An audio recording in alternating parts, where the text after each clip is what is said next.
Hello everyone. Welcome. Thanks so much for joining us today for another installment of our research webinar series hosted by our team here at the Michigan Virtual Learning Research Institute, or MVLRI.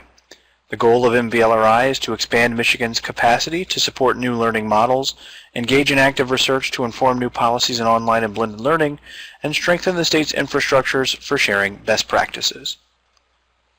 MVLRI is a division of MVU, or the Michigan Virtual University, a nonprofit organization whose mission is advancing K-12 education through digital learning, research, innovation, policy, and partnerships.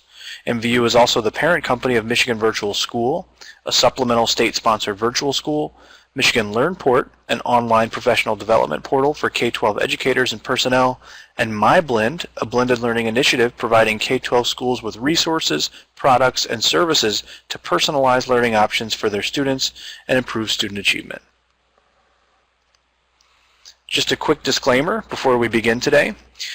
We wanted to make note that this webinar will be recorded and shared publicly. Consequently, anything shared during this webinar, including chat comments, could be shared publicly. This webinar may represent a presenter's or an attendee's personal views, opinions, conclusions, and other information which do not necessarily reflect those of MVU and/or the Michigan Virtual Learning Research Institute and are not given nor endorsed by MVU/MVLRI unless otherwise specified. I'd like to take a couple minutes to introduce today's presenters. First, we have Marcia Docks, who is a Senior Mentor Support Specialist here at Michigan Virtual University. She serves as program lead in the development of a statewide program for on-site mentors, the purpose of which is to foster a community of support, strengthen on-site mentoring practice, and improve student success in online learning. Her applied experiences are in education and leadership development. Prior to coming to MVU, Marcia was a secondary science teacher for two urban school districts, Chicago, Illinois, and Louisville, Kentucky, and as an outreach specialist for the Office of K-12 Outreach at Michigan State University's College of Education, where she supported multiple programs and is currently a doctoral candidate pursuing an EDD in leadership education. We also have Ken Durkin, who is a senior media integration specialist at MVU.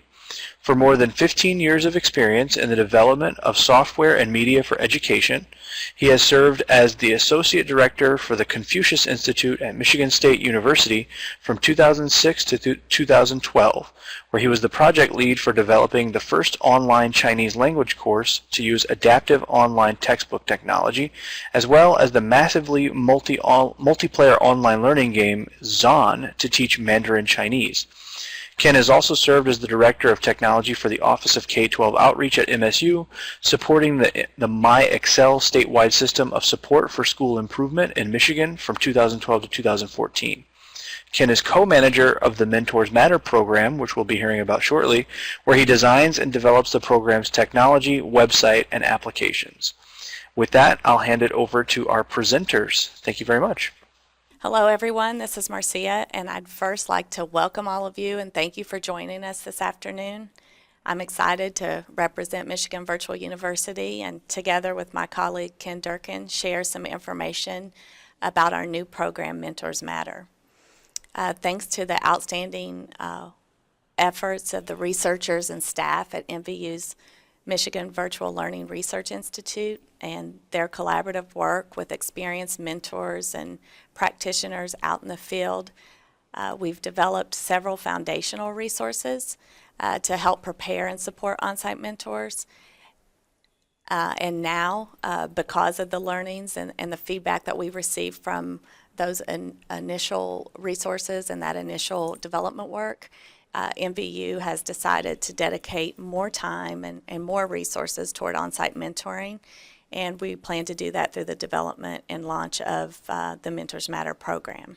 And so today, Ken and I are here to talk about the goals of the Mentors Matter program, to overview our timeline, as well as some of the resources and tools that are currently available, and then some that we are planning and currently working on now. So, research and experience has shown us that student success in online courses is really dependent upon many different factors, and there are different roles and interacting layers that go into online student success.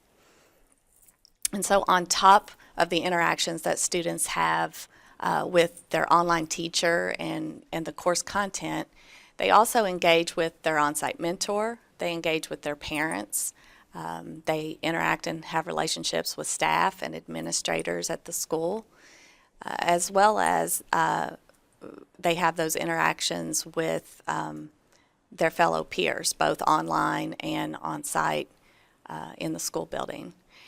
And so as if all of these interactions and relationships aren't enough and aren't enough interacting variables, there are also many systemic layers at play. And, we know that these variables also impact the success of online learning, such as local policies that are in place, the operations and overall logistics of online programs, as well as how districts and schools choose to allocate different resources such as time, staffing, and funding.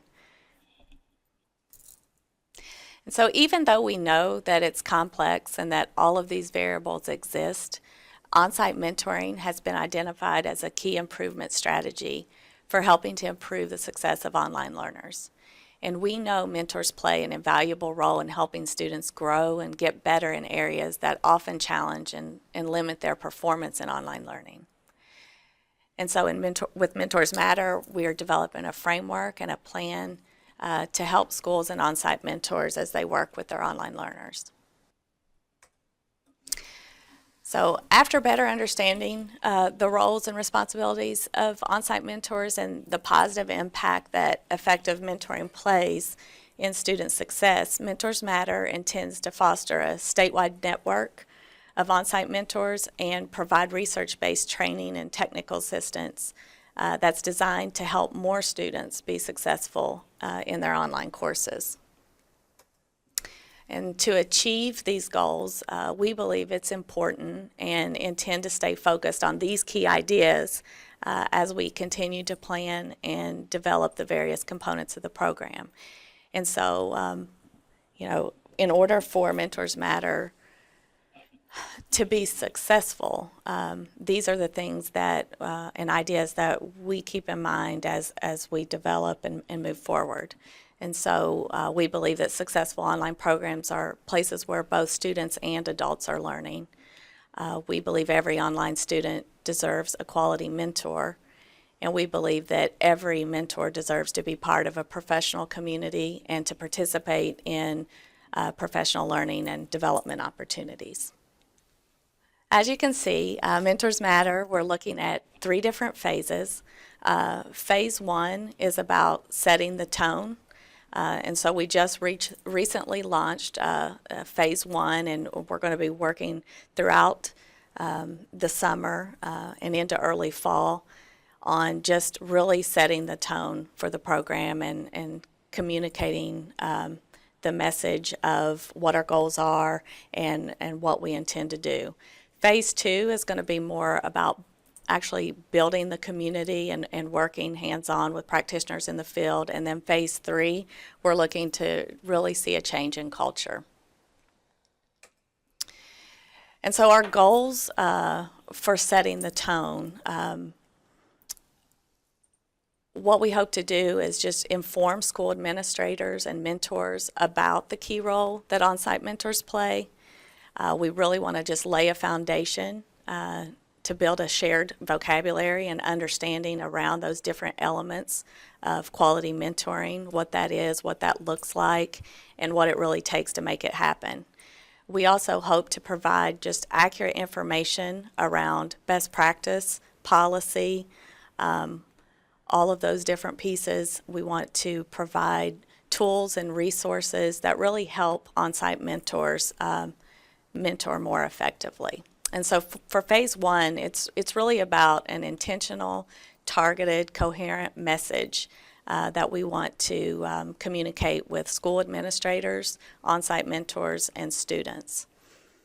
And so Ken and I have been busy spreading the word and setting the tone by taking advantage of different opportunities to go out into the field and meet and talk with practitioners.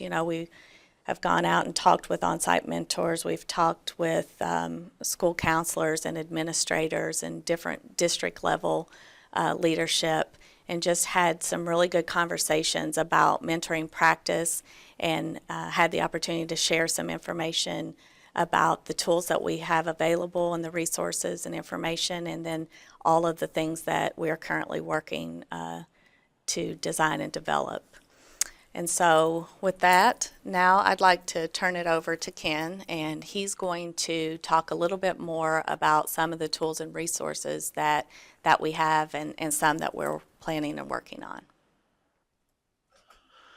Hi, so this is Ken, and I'm here to go over some of the Phase 1 tools and resources that we have. So here are the existing resources that MVLRI has already produced. Several of them are probably familiar since they've appeared in previous webinars. And just to quickly go over them again, we have the Mentoring Fundamentals Guide, which is for mentors. It talks about best practices, attributes online students should have. A Mentoring Basics interactive module, which is great for mentors who are being onboarded into being a mentor of online students. The Online Learning Orientation Tool, which is an overview of skills and attributes that students will need to be successful in online courses, and it's kind of a system that students can go through to explore that more deeply. And then the Parent Guide to Online Learning, which is a great resource to give to parents or to provide to parents to allow them to assess if online learning is right for their students, evaluate if their students have the skills, and also some of the policies and procedures around getting students enrolled. The first artifact of the Mentors Matter program is our website, which is up at mentorsmatter.org and is available to everyone. On the website, we briefly outline the program's main focus areas, which target the development of mentors, school leaders, and students for greater success in online learning. The website features an area for each of these three stakeholders with individual tools tailored specifically to their roles. And you'll notice at the top we have a tab for the mentors, we have a tab for school leaders, and we have a tab for students. On each of these tabs and pages, we include resources for those specific constituents, such as the Mentor Fundamentals Guide, as well as the Planning Guide for Online and Blended Learning, and a kind of ubiquitous link to the Online Learning Orientation Tool. So I'm going to go through the pages really quick. This is the Mentors page, where you can see that we have the Mentor Fundamentals Guide available for download. School Leaders, where we have the Online and Blended Learning Guide, as well as the student page, which has access to OLOT. One of the key components we really want to make sure is cemented on the website is the ability to communicate with our staff at Mentors Matter. So on mentorsmatter.org, we have multiple ways to connect.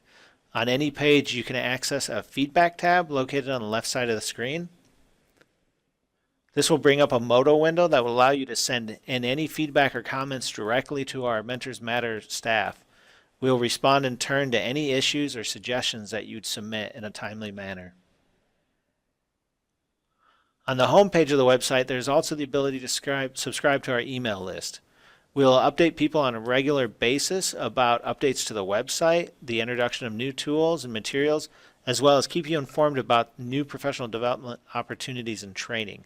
That's available in the upper right section of the website. It's highlighted on the screenshot.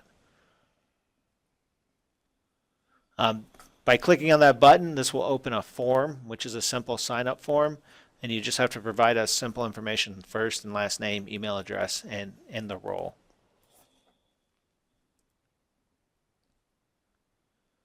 On the website, we also have a directory of our mentor advocates. These are our staff who deal directly with issues that affect mentors, on-site mentors in schools.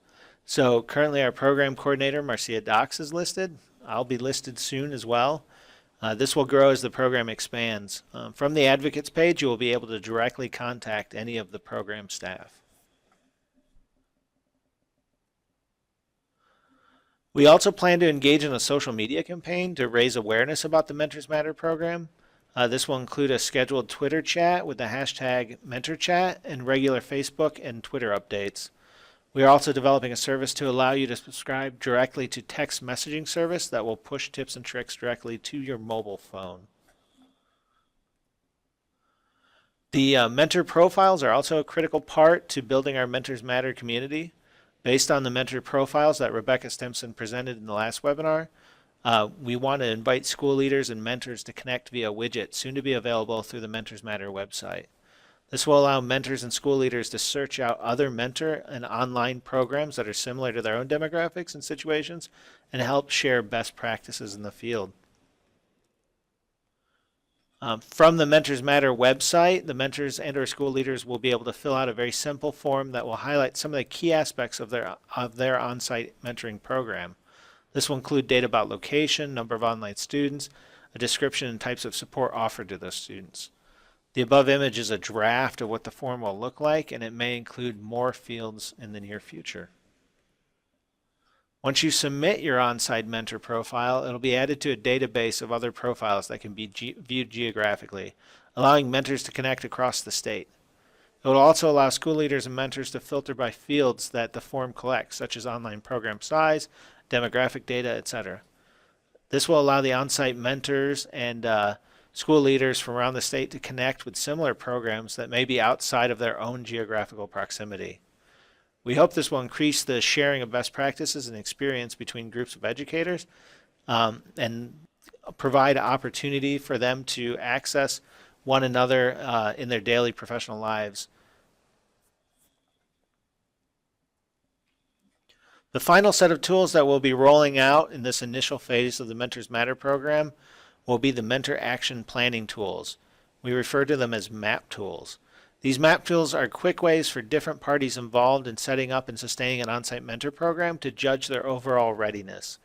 We'll be debuting these later in 2015, and they are organized into 3 different areas. The first one is for administrators, where we'll have 3 areas of kind of question and answer with feedback around online learning resources at both the school and district level, a policy canvas which focuses on the intricacies of online learning, including policies such as 21F, and a mentoring canvas that will help target some key characteristics that school leaders should consider when appointing or hiring an on-site mentor to support their online students. For the mentors, we'll have 2 separate tools that we'll be creating. One is a readiness check. This will be a self-evaluation for the mentor to complete to make sure they have the necessary skills as well as school support that they need to be able to successfully support online students. The second tool would be a more fine-grained mentor profile network component, which will allow mentors to interact to learn about best practices and individual experiences. And the final MAP tool, and the one we're excited to release by late spring, is the Student Readiness Check. This is a self-evaluation for students based on the Mentoring Guide Student Readiness rubric. This is a quick litmus test for students to determine their overall readiness to participate in an online course. To kind of illustrate what a readiness check will look like and what a MAP tool in general will look like, with the Student Readiness Check, the student will answer a group of questions about key skills and attributes that have been found to aid in the success of online learners. These questions focus on the availability of technology, in-school support structures, technology skills, work-study habits, time management, and specifics about preferred learning styles. And you can see an example of some of the questions and the type of answer they can do with the radio buttons. Once the student completes this evaluation, they'll receive a score in different categories with a threshold. If the student does not meet the threshold for an attribute or skill that would possibly impede their success in an online course, they'll be provided extra tools to help explore and develop these skills. The Student Readiness Check has been linked to the Online Learning Orientation tool, and adapted feedback will be provided to the student, pointing them to areas in OLOT that they can explore where they haven't met the threshold. We're also exploring different modules that we can license and distribute to help build those skills in students that are interested. We'll make those available to mentors and students through the Mentors Matter website. A great use of this tool would be in partnership with the Online Student Readiness rubric, which is provided in the Mentor and Parent Guides. The readiness rubric, which is intended for mentors and parents to help evaluate their students, could be bookended by the student results from the Student Readiness Check on the Mentors Matter website. Students could print their results out and take it to their mentor to show the areas where they may need further development before being enrolled in courses, and even print the OLOT completion certificates out for the areas that they did need to spend more time with.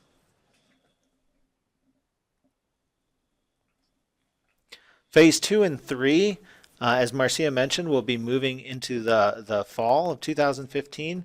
These will be developing professional learning and development opportunities. These will both be on-site as well as regional based. We're also going to be developing peer support and community building opportunities. A lot of those will be online. And then we're also looking into the viability of training and certificate programs. We already have the Mentors Basic, which is a kind of a mentor induction module, but we also want to build that out as well as provide kind of deeper training for advancing mentor success. We'll also be working our way around the state, doing workshops and presentations at a lot of the associations as well as conferences like McCall. So we really appreciate any feedback or questions that you may have about our plan and strategy to help mentors be more successful in supporting their online learners. And so if you have any feedbacks or questions, please contact us directly or through our website at mentorsmatter.org. Thank you very much. Thanks, Ken. Thank you, Marcia and Ken. Great information, a lot of exciting work going on, and I know a lot of folks will be very excited to get a lot of the use out of all the great tools that you guys are building and just the general network that you're putting together, so we really appreciate that. We did want to point out just a few other MVLRI initiatives before we wrap up today. We will be hosting the Online and Blended Learning Research Community Meeting as a pre-conference to INACOL's Symposium in Orlando, Florida, which will be held November 8th, 2015. So if you're interested in helping us plan that meeting, if you have an idea about how you'd like it to be conducted or how you'd like it to run, please let us know. We are taking suggestions and we want to hear from you on how that meeting should go. We also want to point out two of our ongoing initiatives. We have the Virtual Viewpoints podcast, which is still going strong. One of our attendees today, actually, Michelle Licata, was kind enough to sit down with us and be a guest on our podcast yesterday, and that latest episode has just been posted. So I recommend everyone go and check it out and listen to some of the awesome insights that Michelle had to share, as well as the other guests that we've had on. And we also want to let you know about our guest blogger program. If you're interested in writing for us, if you have some research you'd like to share or just some general ideas and thoughts around K-12 online and blended research that you'd like to write for us, please check out the initiative there by visiting that website. You can see what that program entails. You can reach out to us if you're interested. We'd also encourage you to check out our upcoming webinar next week, Thursday at 4 p.m. Eastern. We'll be hearing from Michael Barber at Sacred Heart University and Tom Clark at TA Consulting, and they'll be presenting on 8 different trends in K-12 online and blended learning and what those trends have in terms of implications for research. So please make sure to attend next week's webinar as well to find out some great information from those two well-respected researchers in our field. And in the meantime, if you have any questions, concerns, feedback for us, please reach out to us. You can find us at via email, mvlri@mivu.org. You can find us on Facebook and Twitter. Our handles are listed there, as well as our LinkedIn page. Our YouTube channel is where we host all of the recordings for all of our past webinars, so please check out our YouTube channel to check out all the recordings of past webinars. And if you'd like to know about our upcoming scheduled webinars, you can find them at the subdomain of our website there at mvlri.org. Thanks everyone for attending. We hope you walked away with some valuable information about some exciting ongoing initiatives here at MVU, and we hope to hear from you soon. Take care.